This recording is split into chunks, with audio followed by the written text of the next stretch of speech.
Olá, boa tarde, né? A gente passou do meio-dia mesmo, a todos e a todas. Meu nome é José Fernando, eu sou defensor público do Núcleo de Habitação e Moradia de Terras, Habitação e Moradia, porque hoje em dia a gente embarca também os conflitos fundiários rurais.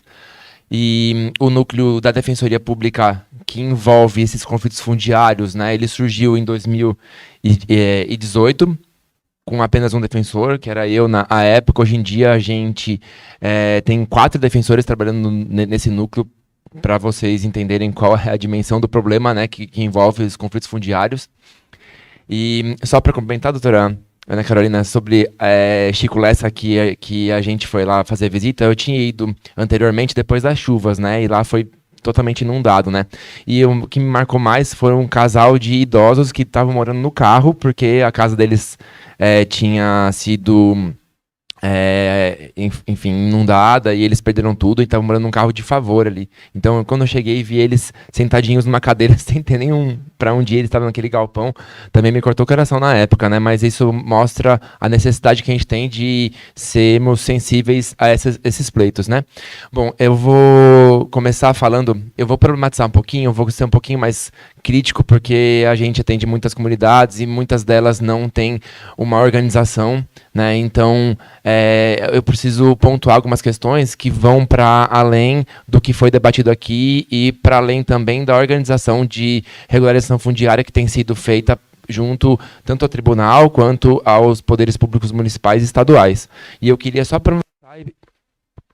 pontuar como a gente poderia entender e pensar algumas soluções para o que eu vou levantar. Eu ia passar os slides, mas eu acho que eu não vou fazer isso, até porque eu vi que meus slides estão fora de ordem. Mas eu vou pontuar 2 questões que eu acho que a gente precisa levar em consideração, com relação aos reflexos que a REURB pode trazer para processos judiciais. E eu vou separar em 2 grupos, né, esses processos. Os processos que tratam de uso capião, concessão de uso especial para fim de moradia, e esses processos que têm como finalidade a regulamentação, a regularização da titularidade, né, sobretudo.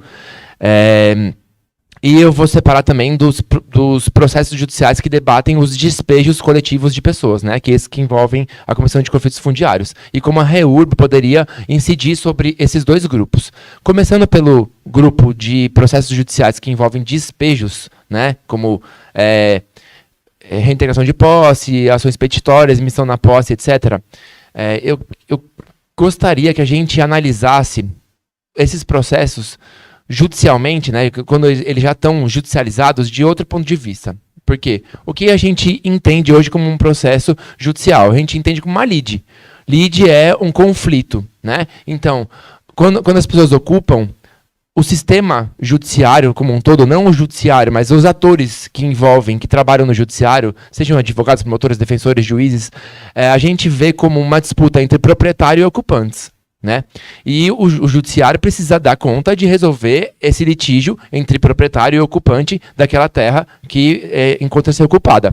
Quando, na verdade, muitas vezes, os movimentos sociais e pessoas que ocupam não estão preocupados com o proprietário, não estão preocupados com o direito real que está no Código Civil, com o direito patrimonial, eles são preocupados em ter uma casa, porque tem um déficit gigante de moradia. Então, eu acho que, apesar de o judiciário ter que resolver essas questões jurídicas, judiciais, que acabam caindo para o judiciário de maneira a dar uma decisão final, o judiciário tem força e ele pode se envolver em negociações, em mediações, em mecanismos que possam amenizar esses conflitos de muitas formas, que não uma decisão judicial que manda ou o proprietário ficar com o imóvel e os ocupantes saírem, ou uma indenização. Enfim, a gente tem que pensar em outras estratégias que envolvem moradia, que envolvem o direito de moradia. Porque, às vezes, o sistema judiciário no todo, não o judiciário também, mas os atores que envolvem, os atores que trabalham no judiciário, veem essa questão separada entre política. Então, a política municipal e estadual deve dar conta de fazer moradia, e quando esse problema cai perante o judiciário, os juízes ou promotores, ou defensores, ou advogados pensam o seguinte, então caiu esse conflito aqui, eu preciso dar uma decisão final, eu não tenho nada a ver com política de moradia se discute no âmbito da política, votem em quem dá moradia, e o judiciário acaba se entendendo aplacado ou separado dessas questões. Quando na verdade não é, moradia é um direito que também deve ser assegurado pelo judiciário. E aí o que acontece? Nesses conflitos que envolvem particulares, proprietários e ocupantes, a gente pede para que o município e o Estado se envolvam também para que essas pessoas tenham uma destinação, né? Para que elas tenham alternativas. E muitas vezes as decisões são no sentido de que não podemos vincular pessoas fora dos processos às decisões judiciais. Então, o município e o Estado não podem ser condenados a ter uma alternativa, a arrumar uma alternativa protecional para aquelas pessoas, porque eles não faziam parte do processo inicialmente. Então, a disputa fica sempre entre proprietário e ocupantes. Então, talvez a REURB ela entre nesses processos que já existem e que envolvem ameaça de despejo como uma possibilidade de regularizar áreas que são objeto de processos judiciais, seja por meio de compensações de crédito tributários, como a doutora Ana já trouxe essa possibilidade, né, dívidas de IPTU e etc., seja por outros meios, né, a lei da REURB, ela pode, a própria lei da REURB prevê que processos judiciais não impedem a regularização daquelas áreas e talvez seja uma forma de pacificar, né, de evitar que as pessoas sejam despejadas quando elas têm essa ameaça de despejo, e os municípios e os estados, enfim, em especial os municípios com REURB, podem tentar resolver essa controvérsia e essa necessidade de resolução por meio da REURB. Por quê? Porque tem muitos processos. A gente na Defensoria Pública acompanha mais de centenas de processos de despejo coletivo. Então, imagina se o judiciário amanhã manda todo mundo sair. Né? Porque existe esse conflito, um monte de mandado de reintegração de posse expedidos, mas impossível cumprir, porque essas pessoas vão para onde? Vão ocupar outros lugares, vai cair de novo o problema para o judiciário, são imóveis que muitas vezes estavam desocupados há muito tempo, e, enfim, não é de fácil solução. A gente criou uma bolha no Brasil inteiro, na verdade, em especial em Recife, em Pernambuco, aqui que a gente acompanha os processos, né? A gente vê que existe essa bolha. Um monte de processo juizado, com comunidades há 50 anos vivendo naquelas regiões, e como você despeja essas pessoas? Elas vão para onde? Qual a alternativa que se dá? Não dá para simplesmente cumprir decisões judiciais, entendendo que existe um direito patrimonial real entre proprietário e ocupantes, né? E sim um direito de moradia. Então, talvez a REURB possa ter como foco também esses processos judiciais e, enfim, aí a gente pode pensar em como fazer esse tipo de regularização em áreas que são objeto, sim, de processo judicial. Então, esse é um ponto da REURB quando existem processos que envolvem ameaças de despejo.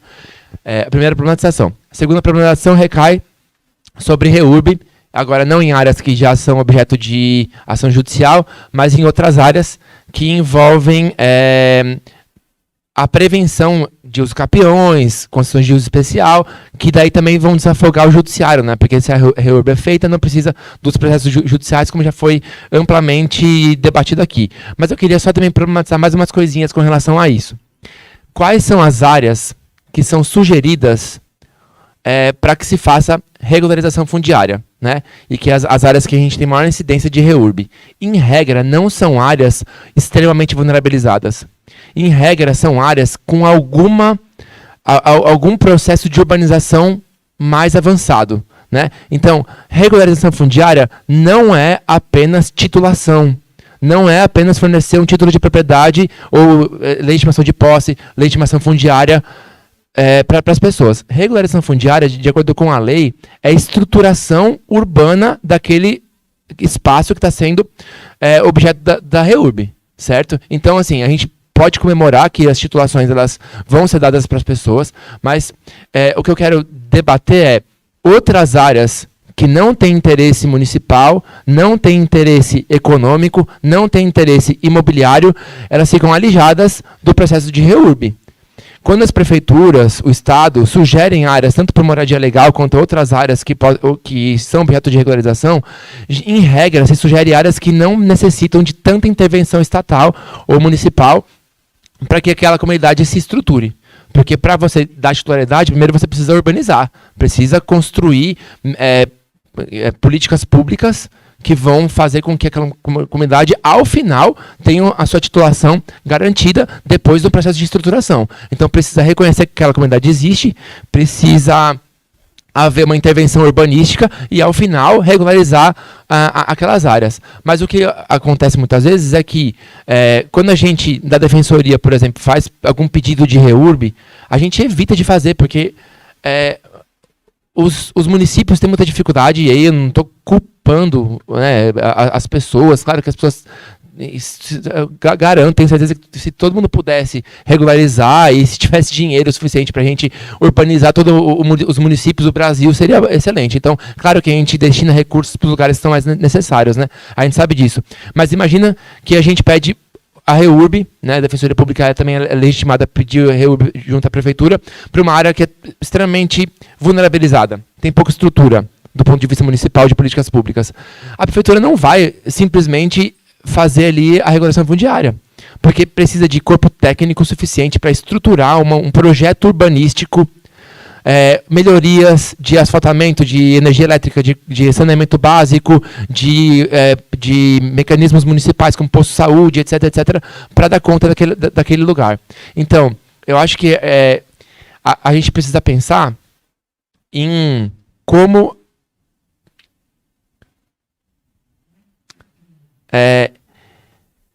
em quais são os problemas que fazem com que pessoas não sejam atingidas pelo processo de REURB. Então, alguns pontos, né? Eu não vou nem colocar nos slides. Ah, já está aqui, vou colocar. Onde eu miro? Desafios e controvérsias, né? Desigualdade de acesso. Muitas comunidades, elas não têm acesso ao município, né? Eu costumo dizer que assim, quem chega na Defensoria Pública já tem consciência de que tem direito, mas muitas pessoas nem têm consciência que tem direito a uma regularização, né? Vivem ali alijadas e alheias a qualquer tipo de acesso ao poder público municipal para poder pleitear algum direito que elas acham que teriam, que elas nem sabem que tem, né? Falta de recursos para projetos urbanísticos. Então, os municípios, a gente faz um pedido, o município fala, não tenho recurso para fazer esse projeto urbanístico. Né?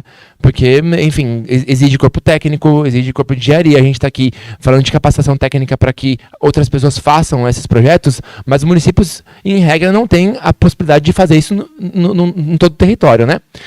Existem os interesses comerciais, então, talvez o município vá crescendo a ponto de começar a chegar perto de lugares que vão começar a serem interessantes para que o comércio seja instalado, e aí se olha para aquela região de uma maneira mais promissora e se faz uma regularização, porque com regularização se facilita o comércio, a compra e venda dos imóveis, né? Então isso também tem que ser pensado. Desculpa, eu tenho mais 2 minutos aqui, né? Falta de representatividade, vulnerabilidade socioeconômica e desigualdade espacial. Desigualdade espacial no sentido de que, aquilo que eu falei, né? Às vezes regiões que antigamente eram afastadas e periféricas, conforme a cidade vai crescendo, vai se despertando para aquelas regiões que agora são viáveis economicamente. E aí se regulariza para que isso gere algum tipo de especulação, né? Isso também existe. Aí, eu quero só sugerir algumas questões aqui também. Como a gente poderia mitigar... Tá difícil. Eu vou desistir. Enfim, eu vou ler. Medidas mitigatórias para que a gente pudesse também, como sugestão também, realizar REURB, esses processos de regularização em áreas que são vulneráveis e que muitas vezes não são aplacadas pelos projetos de REURB que municípios, estados já têm andamento, né? Uma delas é divulgação de informações claras e acessíveis. Então, eu sei que isso tem sido feito, inclusive foi feito aqui hoje, mas que isso se continue, que dê amplo acesso, de fato, a quais comunidades vão ser beneficiadas, né? Como vai ser esse beneficiamento, para que as pessoas possam, de alguma forma, ter acesso a esse conhecimento e também reivindicarem, como tem sido feito aqui, inclusive é uma medida que digna de muitos aplausos, né?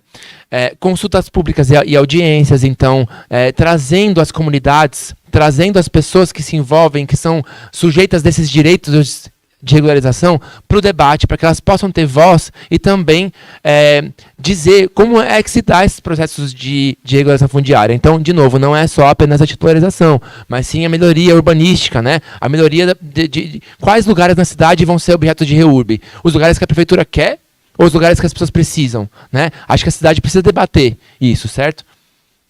conselhos comunitários e participação do Preseis, né? Então, como que se poderia ter acesso a esse conhecimento sobre o que as comunidades querem? As comunidades podem se organizar para elas chegarem à prefeitura e com suas reivindicações, mas isso também já é feito pelo Preseis, né? A gente tem uma dificuldade também com relação a essa vulnerabilidade espacial, que em Recife, se eu não me engano, existe uma limitação de que REURB é feita em ZEIS, né? O que não é uma reivindicação da lei. A lei da REURB não traz essa necessidade, mas, enfim, os municípios às vezes alegam que precisa ser objeto de ZEIS, o que é mais o entrave, né? Porque as áreas vulneráveis que estão, às vezes, em periferias, elas não têm acesso elas não são ZEIS. E aí não se pode fazer REURB. Se deve fazer REURB, né? Bom, acesso à assistência técnica, e aí já entro aqui também. Assistência técnica, tanto assistência jurídica, que é o tópico de baixo, mas também um corpo, uma equipe de assistência técnica de habitação e interesse social, que são os ATIs, né, que está previsto também em lei, que seriam pessoas competentes e técnicas que levariam uma assistência às pessoas que não têm acesso. Isso é obrigatório. Inclusive, eu trabalho também, além do núcleo de habitação, eu trabalho no núcleo da Fazenda Pública. E o que mais vejo no meu dia a dia são as prefeituras, em especial de Recife, porque eu trabalho em Recife, entrando com ação de demolitória porque as pessoas estão em lugares irregulares, ou demolitória porque a pessoa não tem um alvará e a casa chegou a um ponto de risco R1, R2, R3, R4, sem com que a prefeitura também se veja como sujeita de uma obrigação que é fornecer assistência técnica para que a pessoa regularize o imóvel dela, né? Então isso existe, isso está em lei também, certo? Que é a lei da assistência técnica, e também a gente precisa olhar com esses olhos para que as pessoas tenham conhecimento de que elas têm esses direitos também, né? Enfim, transparência de recursos, eu já passei um pouquinho do meu tempo, mas eu só queria, então, para finalizar aqui minha fala, problematizar nesse sentido, né? Como que a REURB ela pode ser usada para além das titulações, o que, assim, muito importante, né? E isso gera benefícios econômicos e sociais para as pessoas que agora elas vão ter segurança na sua posse, na sua propriedade. Mas, para além disso, como a gente poderia incidir REURB em lugares que não são objeto de interesse econômico e imobiliário? Lugares que são vulneráveis, lugares que têm conflito judicial instaurado, em que tem ameaça de despejo. Essas áreas são importantes também de serem abarcadas. Então, quando a gente fala em pedir fazer um pedido de REURB junto às prefeituras, a prefeitura deve analisar todos os pedidos, não apenas aqueles que são mais fáceis do ponto de vista do urbanismo, da estrutura, porque não se resume só a uma titulação, e sim melhoria naquela comunidade, né? Dito tudo isso, eu queria parabenizar bastante o evento, a Sara, que trabalha com muito afinco, né, e que, assim, é uma experiência que realmente é um exemplo para o Brasil inteiro e para todas as instituições, órgãos, de como se deve trabalhar esse tema e jogar luz nesse tema que é tão importante, né? Então, bom, eu vou encerrar minha fala com essas pequenas provocações e espero que a gente possa pensar e que a gente consiga avançar na regularização fundiária de maneira tão célere, e que a gente continue avançando como tem acontecido até agora com moradia legal. Muito obrigado.